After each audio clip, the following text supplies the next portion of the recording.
नमस्कार, मैं जयराज सिंह और आप सभी का स्वागत है।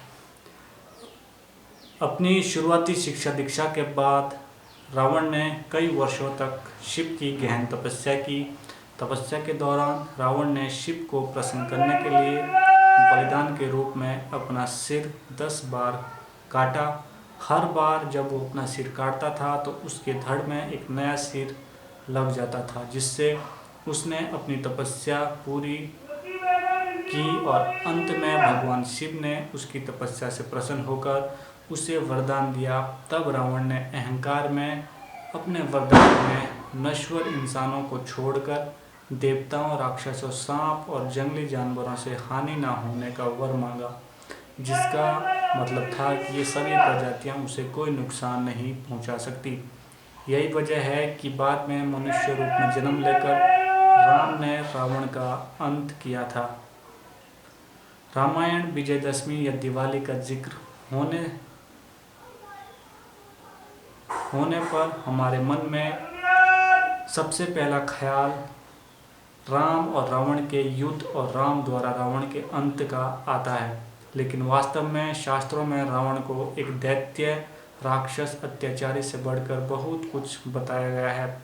रावण को महान विद्वान, प्रकांड पंडित, महाज्ञानी, राजनीतिज्ञ, महाप्रतापी, पराक्रमी योद्धा और अत्यंत बलशाली जैसे नामों से पुकारा जाता है।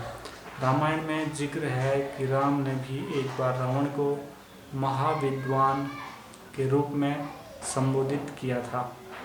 रामायण में रावण को ऋषि विश्व की संतान बताया गया है, लेकिन उसकी माँ केकसी क्षत्रिय राक्षसी कुल की थी, इसलिए उसे ब्रह्म राक्षस कहा जाता था। राक्षसी और क्षत्रिय दोनों गुणों के साथ वो बेहद बलशाली और बहुत बड़ा शिव भक्त था। रावण का जन्म महान ऋषि विश्व, वेश मुनि और उनकी पत्नी दैत्य राजकुमारी केकसी के घर हुआ था।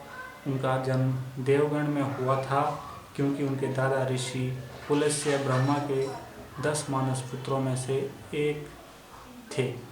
वो 7 महान ऋषियों के समूह, जिसे सप्तऋषि कहा जाता है, उसके सदस्य थे। केकसी के पिता और दैत्यों के राजा सुमाली की इच्छा थी कि उसकी बेटी की शादी नश्वर दुनिया के सबसे शक्तिशाली व्यक्ति के साथ हो, ताकि उससे एक साधारण संतान का जन्म हो। रावण के जन्म की ये है कहानी। उन्होंने अपनी बेटी के लिए एक विश्व के सब बड़े से बड़े राजाओं के प्रस्ताव को ठुकरा दिया, क्योंकि वो सभी उनसे कम शक्तिशाली थे। केकसी ने इसके बाद ऋषियों में अपने लिए वर की खोज की और आखिर में विश्व ऋषि को शादी के लिए चुना, जिसका एक बेटा कुबेर था। रावण ने बाद में अपने सौतेले भाई कुबेर से लंका छीन ली और उसका राजा बन गया। रावण के 2 भाई विभीषण और कुंभकर्ण थे। कुछ स्रोतों में अहिरावण नाम के एक और भाई का उल्लेख भी है। उसकी मां के कुल का संबंध मारीच और सुभाव दैत्यों के परिवार से था। केकसी ने एक बेटे को भी जन्म दिया था, जिसका नाम चंद्रमुखी, चंद्रमा जैसे चेहरे वाली लड़की था, जिसमें बाद में राक्षसी शूर्पणखा के नाम से जाना गया। पिता विश्व अपनी बेटी रावण को आक्रामक और अभिमानी होने के साथ साथ एक अनुकरणीय विद्वान कहते थे। विश्व के संरक्षण में रावण ने वेदों, पवित्र ग्रंथों, क्षत्रियों के ज्ञान और युद्ध कला में महारत हासिल की। रावण एक उत्कृष्ट वीणा वादक भी था और उसके ध्वज के चिन्ह पर वीणा का चित्र दिखाई देता था। रावण दैत्यों की नैतिकता को बनाए रखे, इसके लिए रावण के नाम सुमाली ने अथक प्रयास किए। रामायण में वर्णन है कि रावण का यदुओं के क्षेत्र में घनिष्ठ संबंध था, जिसमें दिल्ली के दक्षिण में मथुरा शहर से लेकर गुजरात, महाराष्ट्र, राजस्थान के कुछ हिस्से शामिल थे। माना जाता है कि रावण का संबंध लवणासुर से भी था, जो मधुपुरा का एक राक्षस था। लवणासुर को राम के सबसे छोटे भाई शत्रुघ्न ने मारा था। युद्ध क्षेत्र में नर्मदा के तट पर एक बार भगवान शिव की पूजा करने के बाद रावण को सबसे महान यदु राजाओं में एक राजा कर्तव्यवान अर्जुन ने सिपाहियों ने पकड़ लिया और उसे कई दिनों तक अपनी कैद में रखा।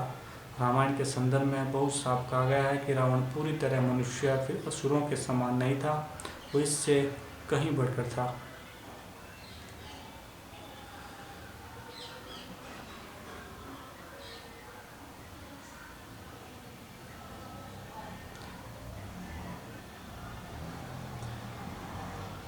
रावण की क्षमता और शक्ति वास्तव में विस्मयकारी थी। रावण ने कई बार मनुष्य, देवताओं और राक्षसों पर विजय प्राप्त की थी। पाताल लोक को पूरी तरह जीतकर उसने अपने भाई अहिरावण को वहां का राजा बना दिया।